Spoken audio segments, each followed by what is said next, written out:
Welcome back to the JCPod, partner with Stare Down Sports. I'm your host, Jaden Chandler Parnell, and man, we got like 106 days till NFL football. Yeah, I won't lie. Definitely saw that we have like 100-something days till NFL football. Kind of made me sad a little bit, but at the same time, it's also like, hey, we're finally almost under 100 into 99. Sorry, I won't lie. My lights wouldn't turn on. They finally just did. I was about to say, I was trying to do all this as I was going up, but man. Well, we were going to look up, how many more days until NFL football. Yeah, it's going to be, we still got a good bit, let's be honest. 105 days to NFL football. Eesh, boy. But yeah, we had game one happen in both Western Conference, Eastern Conference finals. Your boys. Why can't I remember anything now all of a sudden? Mavs won last night. They win 108-105. Pacers almost steal game one from the Celtics. They end up losing, I don't even know. It was like 133-128, something like that. So we're going to break down those two games real quick, kind of the things I saw and what to be looking forward to ahead, because I won't lie. Betting-wise, I'm in an ice age, so I got no clue what I think is going to happen in this series. Just because, the bets haven't been going so well, so I'm kind of to the point like, man, am I even seeing this right anymore? So we'll talk a little bit about that in the NBA, and then we'll move on to NFL, talk a little bit of the NFL, and then I'll finish off the show. I have the NHL still up there. I didn't mean to leave it up there. We will wait to talk about the NHL probably next week, let the games happen over the weekend. But we will talk a little bit of the W, to kind of talk about scores that's happening, standings updates happening around the league, kind of talk, who's leading the way about the W, who's some of the better teams, who's some of the worst teams. Let me give you a teaser for it. New York Liberty, are they the Kansas City Chiefs of the WNBA?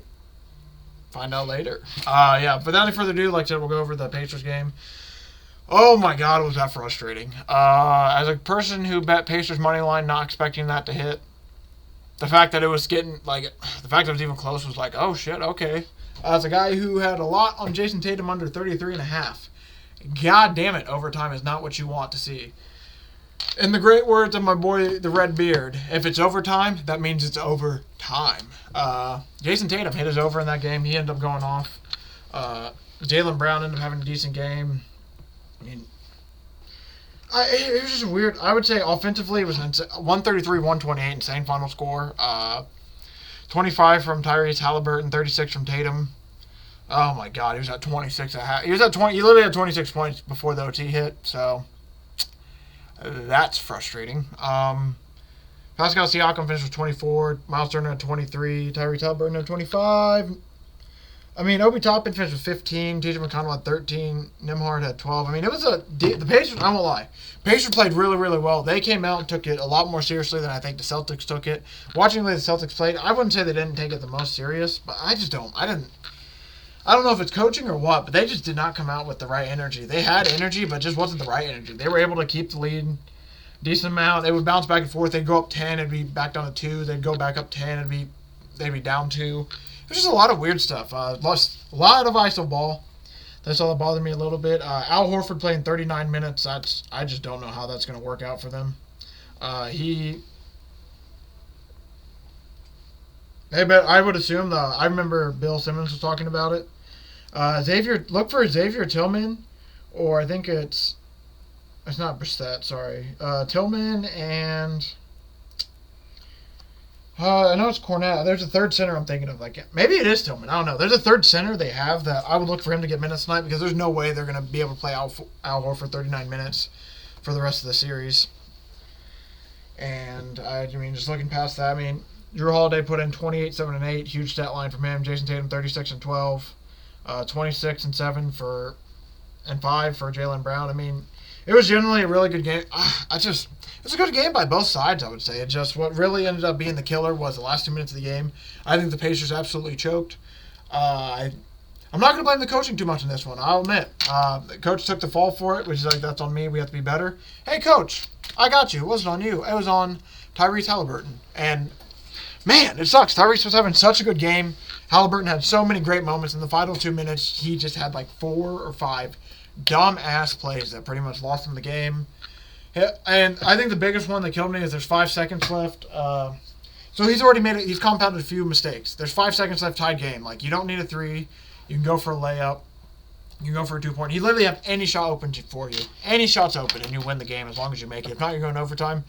This dude decides to sprint into the paint, do a huge loop. And this isn't like a quick, like, V. If it was a V, if he did this step back in a V, I would say, like, oh, shit, he actually has a chance to get open. Nah, he did this big-ass loop step back where Tatum was all over him for the last 5 seconds, where he literally basically just didn't even get it. He didn't even get a realistic shot attempt off. Like, if he would have made the shot he made, it would have gone down as probably one of the, I would say, it would go down as an all-timer because of how draped Jason Tatum was all over him. So I didn't like that. Halliburton lost the ball twice out of bounds, I think. For sure once. I can't remember if it was him twice, but the Pacers lost the ball out of bounds twice before that. I mean, it literally came down to the final 2 minutes. The Pacers did everything right to win, and what killed them was turnovers. I'm not even going to get into the free throw disparity being 24, one team being 24 and 30, the other one being 9 of 10, that and being the Pacers. I mean, you just look at the stats alone, you would think, damn, the Pacers got their ass blown out, huh? Lose the 3-point battle by 2, get out free throw shot by close to 20. Yeah, I mean, get out rebounded. I mean, if you just look at the stats, you would think, oh, so the Pacers got beat by pretty bad. And it's like, no, if you actually watch the game, they still had a realistic chance. So now it's going to come to the point this game is going to go one of 2 ways. Either the Pacers are going to be like, holy shit, we should have won that game. We just played absolutely stupid. And they think they're going to be able to hang, and then they're going to be able to bounce back from this, which I would say a veteran team would be able to do a little bit better. I'm scared that the Pacers are going to go the other way, where they should have won that game, and they're kind of going to fall apart. It seems like, damn, we really choked that away. And then the Celtics are going to be able to pounce on them and go up 2-0. And I mean, the Pacers have to win this game. If they don't win this game, there's no way they win the series, in my opinion. It's just way too hard to ask them to win 4 of their final 6 games? Yeah, they got to win. You got to go 4-6 against the Celtics, too, even. I don't know. That sucks for the Pacers. That was such a game to steal. Mavs did the opposite. Mavs, Luka and Kyrie both dropped 30. They're able to take advantage of their opportunity. With Ant not having the best performance, he might be hurt because he shot way too many threes for my liking. We'll have to see. What's up with him. But to finish up my Celtics Pacers point before I get to that, going into game 2 tonight, it's a must-win for the Pacers. If the Pacers don't win tonight, like I said, I don't know how they're going to be able to come back and win the series. If they do, trust me, I would be shocked if the Pacers. I mean, they have to take one of these games. The fact that the last game went to overtime was such a crushing blow because truly the Pacers. This is back-to-back series now. Pacers should have won game 1 in New York. Pacers really should have won the Celtics games. Like, I've heard multiple Celtics fans tell me, like, man, I thought the Pacers won that game, and they just absolutely choked it.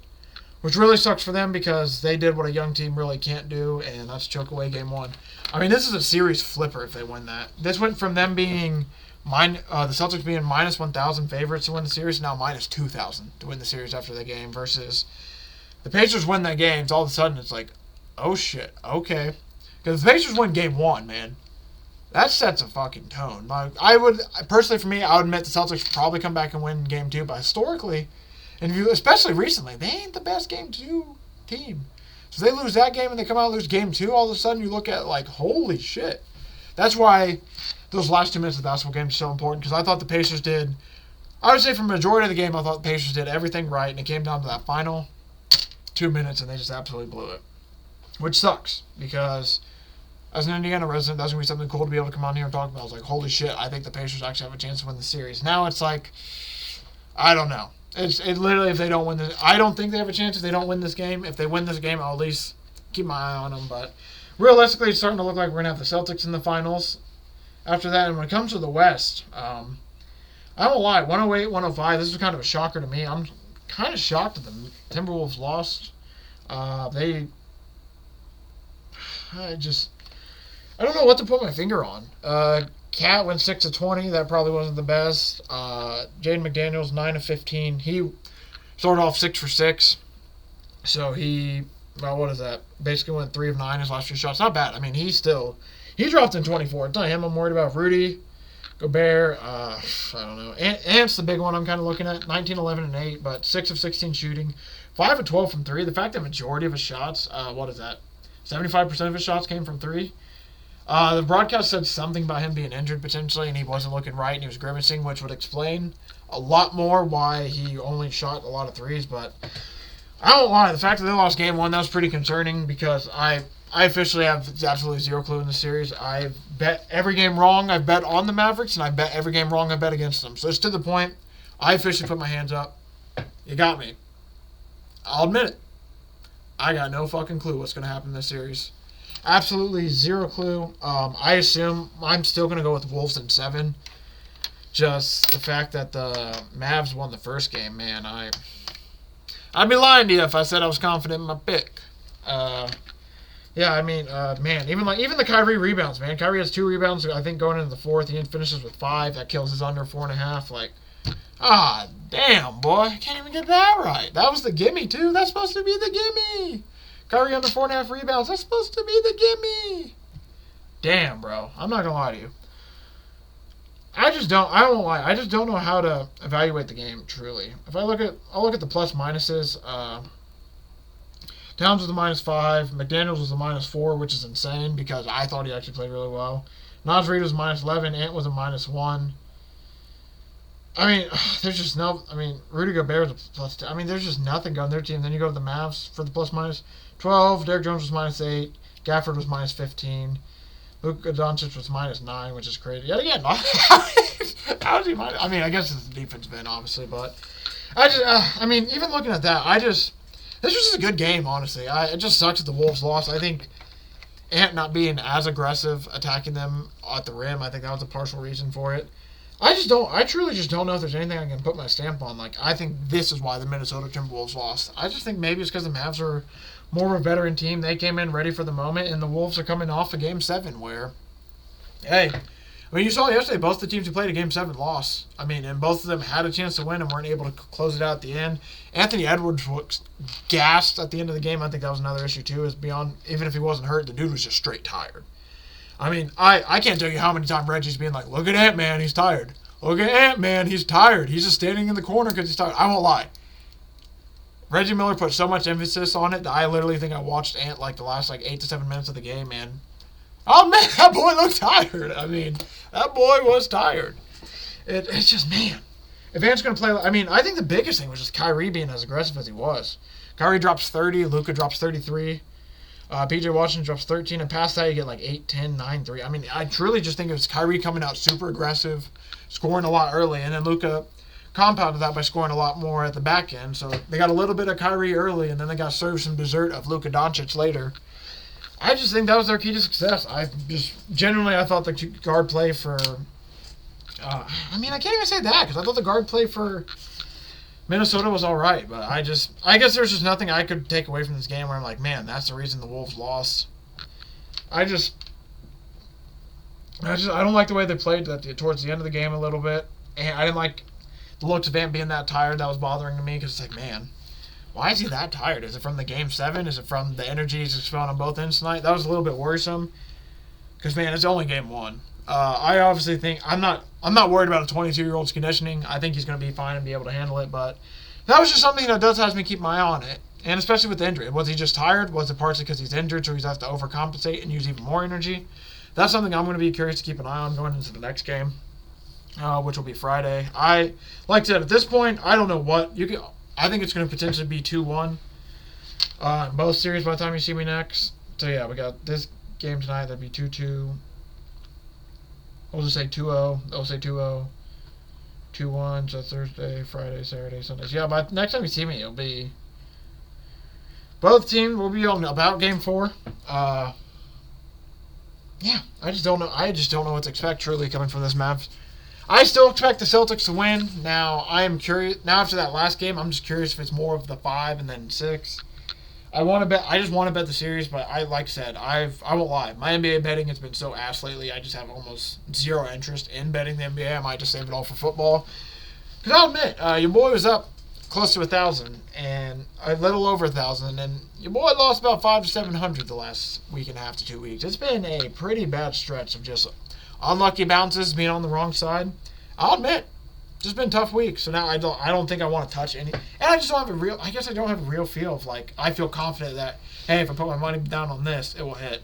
If anything, at this point, it'd be me putting down money on something because I'm like, hey, this is good value, and I think it will hit, not more of the confidence. So yeah, I just think I might end up staying away, honestly. Just watching from afar, occasionally betting, maybe some money lines, we'll see. But I think the Celtics series will probably go about 5-6. This series is going to go 7, and if you bet the same team game to game, either of those, I mean, it's tough. Like, I don't trust the Celtics to cover, but man, do I trust the Pacers to win? I don't know. It's a tough spot. So I might like take Pacers money line just because of the value, because it's so big, and then I can maybe bet the dog. And the Wolves Mavs series, I don't know. I'll just have to play it by ear, because truly, I have zero clue. I think Celtics, like I said, Celtics probably win their series. Mavs, Timberwolves. I got Wolves in 7, but I'd be lying to you if I said I was the most confident in it. That's probably good for. I do actually want to talk about this a little bit, so that'd be good for the NBA. We're going to talk about the Scottie Scheffler situation real quick. Absolutely wild. Absolutely wild situation. For those of you who don't know, there's a video. There was a video that came out pretty much of Scottie Scheffler getting arrested last week at the PGA. And I'm not gonna lie, I'm not gonna say that screwed him out of a chance of winning, and screwed me out of a chance of winning money for him to win every major. But no, honestly, when it comes to that whole situation, I just think it was a tough spot to be in. From what I understand from hearing, I'm not gonna say I've heard both sides fully, but I've heard a little bit here and there. From what it sounds like, Scottie Scheffler pretty much was going to the course early. There was this road shut down. He ends up going on the road anyway, because I think he got the clearance or he's able to go or whatever. And then you see in the video some guy pretty much was like, the best way to put it is like so the way the video goes is you see it from the buses. So right now they're waiting to get on the court because apparently I think someone at the PGA died, they said, in some accident. So all traffic's cut off or whatever, blah, blah, blah, whatever, all that's cut off. So I think Scottie Scheffler, I'm assuming from what it sounds like, he got permission, or he was able to be like, hey, can I go to the course and warm up since I'm going to play golf today. And he pretty much got the okay. You see him start to drive. So you can't see what happens before because these buses are kind of in the way. But as you see Scottie start to drive away, some officer chases him down, bangs on his window like he's trying to break into it. And then they go over, and then he gets arrested. Pretty much just gets arrested for what we all heard of last week, which was, I believe, just... I don't know, and they also... I don't truly know anymore because they said like a cop got hit. It was almost like a hit and run to an officer, and then you watch the video. And I personally didn't see a cop get hit and run, but I'm not going to jump into any conclusions or anything. But you just watch it and it just all look really, really weird. And now apparently they aren't dropping the charges, which all this eventually, to lead up to the point of the charges not being dropped. So he goes to jail, Scottie serves his jail time, whatever. He gets out. I forget if it's on bail or what it's on or whatever. But pretty much, like, a lot of the cops are even shaking his hand, being like, hey, man, we're really sorry about this. This is a total misunderstanding. But it sounds like there's about 1 to 2 detectives that... I'm not going to use the guy's name. They do... Because I don't want to assume it's the wrong guy, but they have a name in the article. So apparently, like, the officer did not have his body-worn camera operational ready. Our officer received correction action for his policy violation. So pretty much, like I said, the guy didn't have the camera on who went up and arrested Scottie. And pretty much after they arrested him, we saw the other video before him where he's coming up to the media guy and he's just like, well, he's getting arrested. There's nothing you can do about it. Which I think when you hear, I won't lie, when you hear something like that, it makes you kind of go, all right, so I'm not saying he did it, by the way, but it makes you kind of think like, okay, maybe this guy is taking a little bit of advantage of the power he has. Like I said, I'm not going to go into those waters, but it makes you think with the way the guy was talking. Pretty much what's come out now is that, like I said, the charges are not going to be dropped, apparently. We respect, so this is from Scottie's people. It's like, we respect the judicial process and we will allow the courts to proceed. So apparently they're going to let it go, and then so I think that's what the other person said. The other person said, we respect the court's process, we're going to let this keep going. Won't lie, this should be something that should be dropped, because this was definitely just a mistake and an accidental whatever. But I will admit, they mentioned this in the Pat McAfee show, and it does make me wonder personally, too. Because when stuff like this doesn't get dropped, especially with big names, especially nowadays, everyone wants to get their name in a headline, get their name out there. I mean, especially in that world, too, it's like, hey, I'm the guy who got something on Scottie Scheffler. Like, that stuff goes around.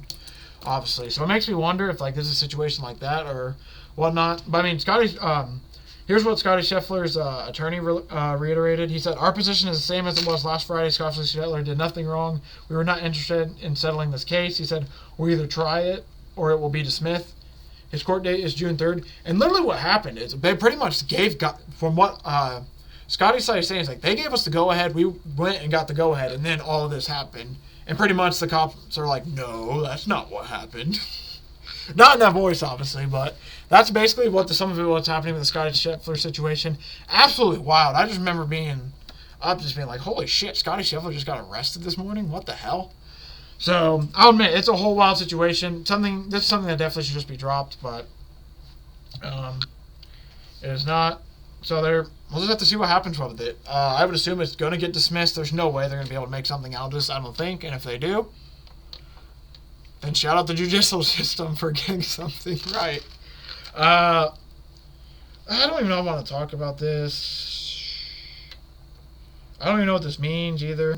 If it's common wise. I think Ryan Garcia got in trouble for... I think Ryan Garcia is going to get in trouble for using PEDs. He tested positive for Osterin in the pre-fight and post-fight drug test administered. Garcia said he's innocent, obviously. So we're going to have to see. He's obviously coming out and said he's clean. Something else is coming out and said he's not clean.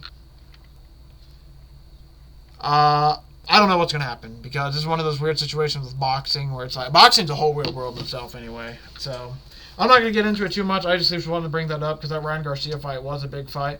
And I'll admit, as a guy who won a plus 560 bet on it, it kind of makes me wonder, like, was the boy on juice? Because I know Garcia was good, but I do wonder because it's been a whole thing now. And the fact that it's still coming out, yeah. So like I said, that's good for that. We'll go over some quick NFL news before we finish off with the W. Lions Dan Campbell's not sweating Super Bowl pressure. He's come out and said, I don't see bust, I see Super Bowl, he said. I don't know what bust is. Which, hey, shout out to Dan Campbell. I won't lie, his mindset about everything's been right. I mean, what do you expect him to say? I mean, I think he worded it, instead of giving him the blatant answer, I think he gave him a fun answer. I think it's Dan Campbell. I love the confidence, honestly. Dan Campbell's coming with nothing but confidence, and it's paid off. I mean, they were 0-10 the first season. People were still laughing at him. He kept to himself, kept the same way, and look how good it turned out. They honestly should have been in the Super Bowl last year. They honestly blew it. The Lions blew their chance at a Super Bowl, which is crazy. The Lions blew a chance at making the Super Bowl. Like, they had it in their hands and pretty much just lost it. So I'm curious to see how they'll bounce back this year because that's a tough punch to swallow. We've seen teams... we've seen teams finally taste some glory and then never taste it again. So I don't think that will be the Lions, but I'm very curious. Daniel Jones will be ready for Week 1 after he suffered a torn ACL from last year. Now the question, I think he will be the starter starting Week 1. But the real question is, will he be the starter all season? I've mentioned on my show a few times, I think I'm in the camp of it's going to get blown up in New York. I will not be shocked to see Dable gone, see Daniel Jones gone. I'm not going to blame Dable. I think Dable, I'm not going to say he was set up to succeed the best with the New York job, but I think what he did in that first season was truly special. I think he maximized the roster, and then ever since then, it's just been a mess. They haven't been able to figure out stuff. They just need to... I think reset would potentially go a long way for the Giants. Nothing wrong with Daniel Jones. I don't think Daniel Jones is a bad quarterback at all. I just don't think he's been the greatest for them. I don't think it's a good fit. He might just need to go somewhere else. I just don't like what I've seen from anything from the Giants lately. Especially now this year, if you look at it. I mean, I like the pass rush. I do like the Giants' pass rush. I do think they have a really nasty pass rush. But when you don't got anything else that's up to par. I mean, they're clearly the worst team in the NFC East, I think, by far. I think it's Eagles, Cowboys, Washington, and then it's them. And I don't think that you can change my mind on that. I don't know what to expect from them this year. I hope they can have a good season for their sake and for their fans' sake, but I don't think so. And the Eagles are signing former wide receiver John Ross to a 1-year deal. 62 catches for 957 yards, 11 touchdowns, and 37 career games for him. I was about to say, has he... I personally, for me, I agree with... Shout out my boy, Yes Sir, 43211. I didn't even know he was in the league still, honestly. I totally forgot about that. So it might be a good fit for the Eagles. I mean, he might be a good speed threat for them. Nothing bad. I don't know. I won't lie. He was the fastest 40-yard dash until it was broken by Xavier Worthy. So, I mean, he might be good. I don't know. I just honestly wanted to bring that up because I won't lie. I just forgot John Ross was in the league. I don't think he was on the team last year. Number three spot's up for grabs for the Eagles as well. I kind of forgot about that. So Devontae Parker signed a 1-year deal. Oh yeah, because he retired. Oh yeah, because he retired. That makes sense. So since Devontae Parker retired, it's Devontae Smith, A.J. Brown, who'll be the starters. Then you got Paris Campbell, ex-Colt, Britton Covey, Joseph Nagata, and then the rookies, Anaya Smith and Johnny Wilson. I think Johnny Wilson might earn that spot, potentially. I like Johnny Wilson from... I just love the size. Johnny Wilson has some nice-ass size. He's the 6'7" kid from... 6'6" kid from Florida State. I really do like the dude's size. I just don't know how he's going to pan out in the NFL. But it's going to be interesting for the Eagles, man. Eagles have an interesting year upcoming. They have some new coordinators, I think, on defense again.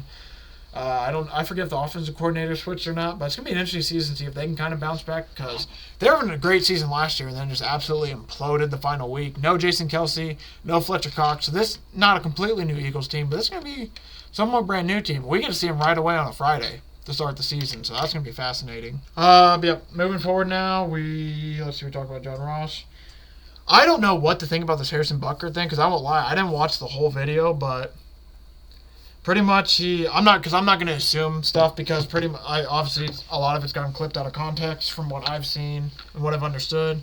But he apparently Butker gave out a big speech talking about, I won't lie, that out of context does sound pretty bad. So I'll give it, for example, he said that, apparently he said that most women receiving degrees were probably more excited about getting married and having kids, and some Catholic leaders were pushing dangerous gender ideologies on the youth of America. Apparently he also came after Pride Month, an important time, obviously, and then President Joe Biden's thing on abortion. I won't lie,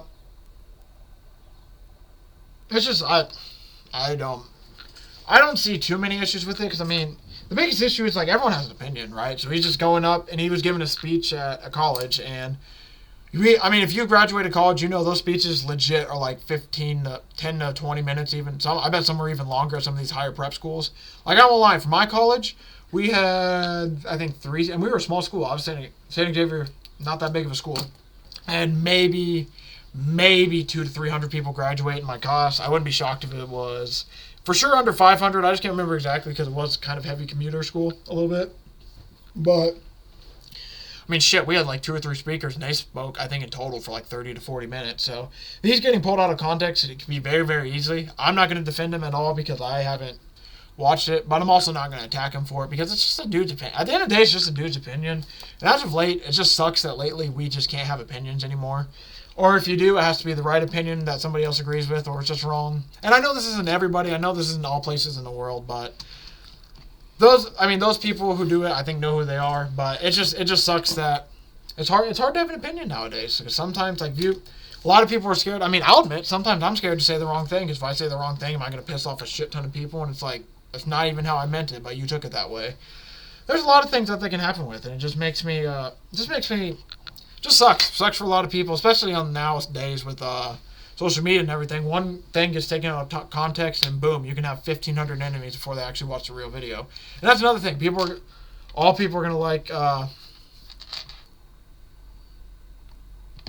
other people.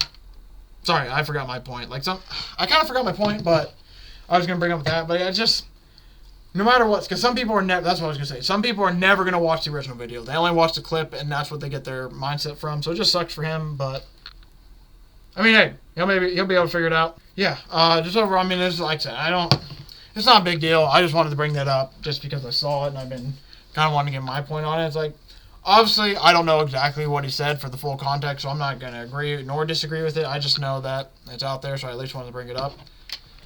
I am curious. I do agree with what Pat McAfee said. I think Pat McAfee brought this up 2 or 3 days ago, and he's like, all I know is that Harrison Butker is going to have to kick a lot of football swells. And I agree with. He's going to have to kick a lot of footballs well. Yeah, let's see, moving on. Manning hopes that rookie next plays. Peyton Manning's come out and said that experience is your best teacher. There's a lot of philosophy and debates on whether you sit a rookie or play him right away. Obviously, Patrick Mahomes sat for a year, and he's been in the AFC Championship every year since. If he would have played a rookie, I still think he would have had the same success. I played as a rookie. It was not a fun year. Because, if you don't remember, Peyton Manning, his rookie year was horrible. His first season, 56%. He had a league-high 28 interceptions. That's what I was trying to remember. So I kind of in agreement with him. I just think some guys will be obviously ready for it than others. I think this is what Peyton Manning goes on to say. They're going to play the best quarterback, but there's no question I think any quarterback would tell you being out there on the field, you just learn more things you do sitting on the sideline, Manning said. Sean will make that decision, but I do think experience is your best teacher. It's a marathon, not a sprint. And I totally agree. It also comes down to mentality. Some quarterbacks are able to handle all the bumps. Like Peyton Manning, he threw 28 interceptions his first year. And, but you could tell with his mindset that he's like, yeah, I'm not worried. We're going to be fine. We're going to be fine. Well, yeah, other people, like Zach Wilson. I would say that Zach Wilson's mindset coming to the NFL, he probably should have been a guy that's sacked because he maybe wasn't ready. So it's just going to all come down to the mental, which is what the quarterback position is, pretty much. A lot of it's the mental side. You just got to hope. Yeah, truly, if you can roll with the punches, like I think Caleb Williams, it's going to be a big test for Caleb Williams. Because he has all the talent in the world, he's going to get his chance to start. If he can roll with the punches, I think he has a chance to be great. But if he's mentally going to lose it with all these bad plays, then that's where you get got. I think I kind of do agree with Peyton. I think more quarterbacks should play the rookie year. Only if they're ready. Like, there's some quarterbacks where it's like, you have absolutely zero chance of succeeding. There's no way you're going to be ready to play. It's just not even worth starting you. You sit for a year. I would say that fits probably 40% of the quarterbacks. I would say 60% are at least ready enough to be like, all right, so you're going to get out there, so at least see some stuff, and let's see if you actually learn from it.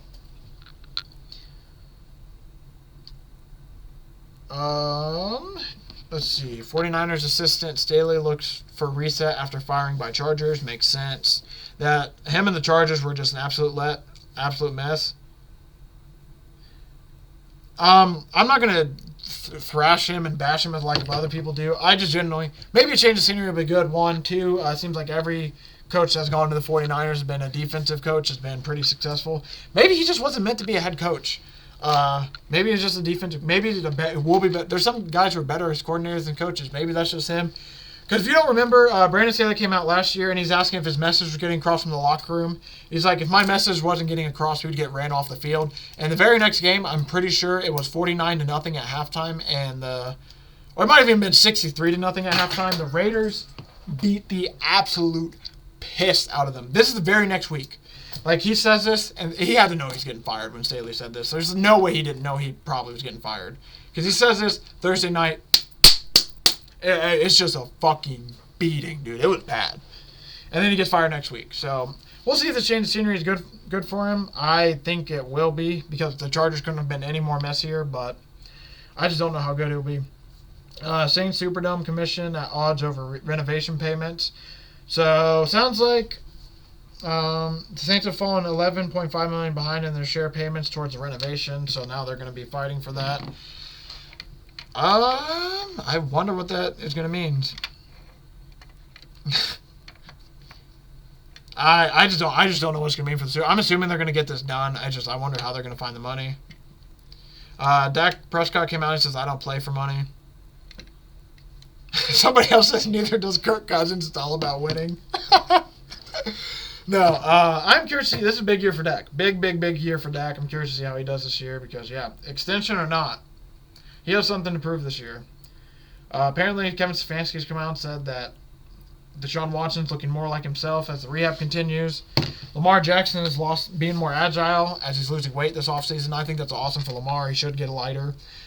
He doesn't need to be. I hope he doesn't get too light, though, to where he gets bopped around a little bit too much. He does a really good job of protecting himself, so I'm not too worried about that. I just hope he doesn't lose too much weight. As for Deshaun Watson, I am worried about him. No idea what to expect from him. Absolutely zero clue. He's been removed from football at this point. It almost feels like 3 years with how bad he played last year. I know it's only been 2, but that boy was booty last year. And then there was times where he's just throwing the ball straight into the ground. His arm just didn't look right. The whole massage thing, I have no idea what that did to him mentally. There's just a lot that I think needs to happen. Deshaun Watson just sucks too because he was such a promising young talent, and then this whole thing's imploded. I think there's still something there potentially. It's just, man, every year that it's like kind of like this Colin Kaepernick thing. Every time we add another year to it, it makes me harder to come up here and be like, yes, he's going to be good. Don't worry about it. It's like, I don't know. I don't know. Lead diversity opinions of America. So this is what Roger Goodell had to say about the whole Harrison Butker thing. I forgot to mention it. We have over 3,000 players, Goodell said. He said, we have executives around the league that have a diversity of opinions and thoughts just like America does. I think that's something that we treasure, and that's part of it, I think. Ultimately, that's what makes us society better. And I generally, and if you heard me talk about it, I pretty much agree with him. People are allowed to have opinions.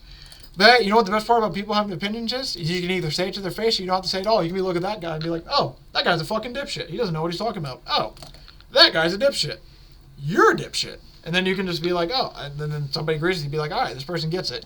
That's what the fun part is about opinions. Is somebody somewhere will always have an opposing opinion of you. You can always find it. So, yeah, I think that was probably a good. That's why Roger Goodell gets paid the big bucks, man. He knows what to say, right when to say it. George Pickens, I've only shown 80% what I can do. Can't wait to see more. Hopefully with Russell or Justin Fields will actually have a chance to be doing something. New England defensive lineman Keon White has noticed one notable change between new head coach Jerron Mayo and Bill Belichick. We don't get Bill cursing us out every play anymore, but it's still pretty similar. And he said he is one of the guys who came out and said he did enjoy Bill Belichick being a hard ass. And I think that Bill Belichick is on a monumental face run.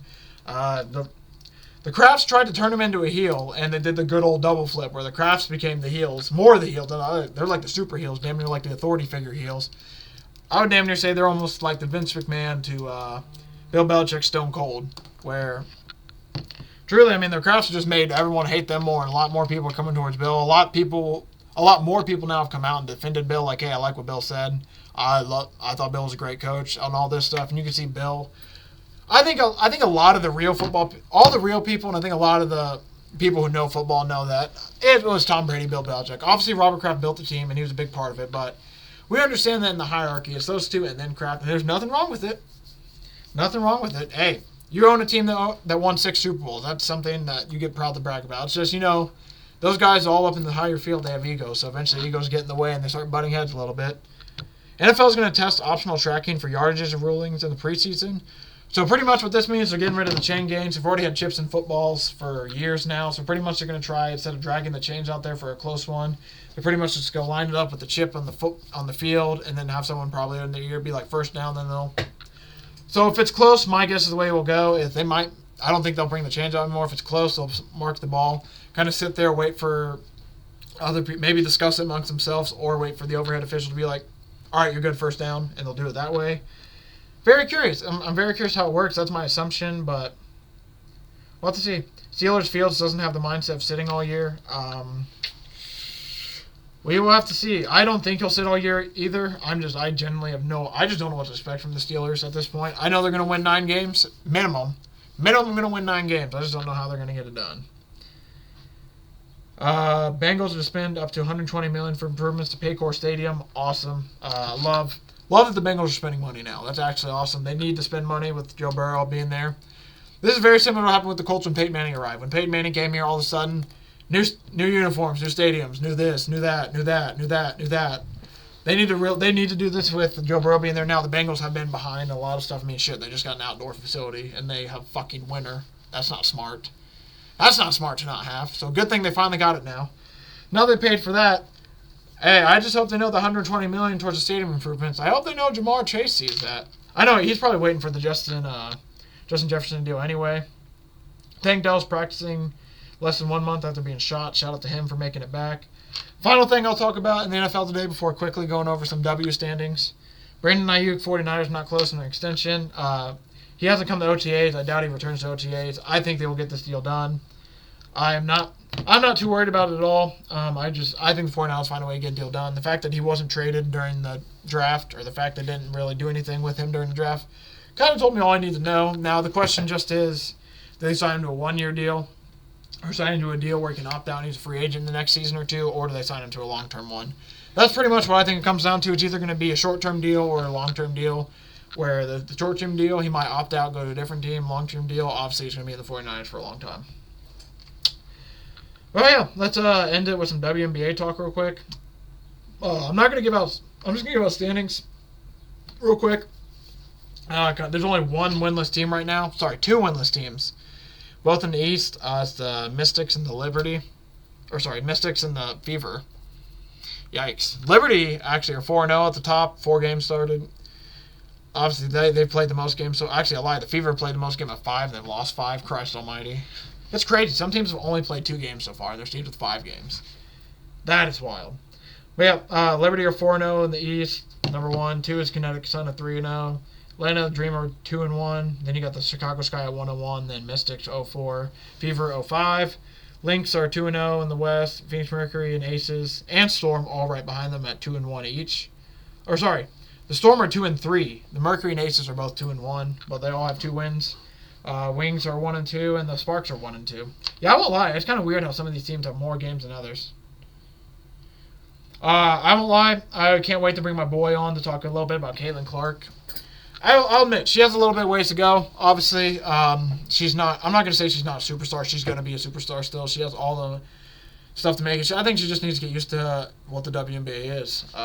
That's a grown women's league now. It's nothing to take away from her for college, but it's very similar to NFL. You go from being the best man, and you were the best man at your college. Congrats, All-American, all this, all that. To now you go up. We got 53 All-Americans, damn near, and you're trying to fight for your spot. Obviously, I think she's one of the best players on the Fever. I agree. I think there's a lot of coaching that needs to be done there. I'm not going to go into this coach should be fired, that coach should be fired, because obviously I don't watch enough WNBA to get into that point. But I will admit the coaching does need probably a bit of a step up. She needs a little bit more coaching in like the team aspect, which is, I'm not saying that she's not a team player. I would say the best way to explain it is maybe just expand her view a little bit. Like, obviously, I know she can get people going. I just wish she would attack spots better. My buddy Rowan explained it perfectly on his show this morning how Clark was kind of quiet all game, didn't do much, and then Nika Mule subbed in for the Seattle Storm. Place erupts, and all of a sudden Caitlin Clark's like, oh, so you're cheering for her, huh? Immediately starts going off, popping off, doing amazing. So hopefully she can translate that into a full game now and just full. I'm not going to, it's really early. She's 5 games into her rookie season. I'm not going to judge her anything yet.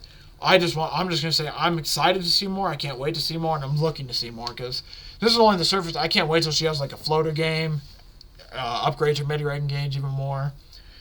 Spacing, I think my buddy Rowan was talking about spacing that she needs to get a little bit better at. That's just something else I'm excited to see as well. But yeah, overall, I'm very excited to watch the WNBA, hear more. I believe either this weekend or next weekend I'll be buying the season pass, and I plan on watching a lot more WNBA because I'll be honest, it'll probably be what I cover in the offseason as well. Like, I'll do literally football for 30, 40 minutes, and maybe the last 10 to 15 minutes will be like, hey, here's what's going on in the W. But thank you all for watching. Thanks for all the support. I really appreciate it. That's probably going to do it for the week. I'll come back on probably Tuesday, talk a little bit more NBA. But I'll admit, next week we're going to slowly start dipping our toes into the football world. The second it hits June, it's going to start becoming heavy football. Like I said, within the next week or two, look out for a way too early futures episode. I just can't stay away. I'm itching to look at football, so we're going to look at some early futures, look at some of that stuff. Next Tuesday as well, we'll look at the new odds after a few games in the NBA playoffs. So yeah, look out for all that next week. It should be a fun one. Of course, we'll talk some more W. And either next week or the following week, I should be having my boy Rowan back on to talk to us about the W. He's been heavy diving in the W lately, kind of figuring out those waters. Can't wait for him to tell us what he's seen so far. Thank you all for watching. Thank you for all the support. Really do appreciate it. Hope everyone has a great weekend. Hope everyone has a great Memorial Day. Holy shit, Memorial Day is already happening. See, this is what I'm talking about, forgetting holidays, man. So that tunnel vision, man, you finally stop for a minute. It's like, holy shit, it's already Memorial Day. 105 days to NFL football. Thank you all for watching. I will see everybody back in this feed on Tuesday. Hope everybody has a great weekend. And hey, let's enjoy some sports this weekend.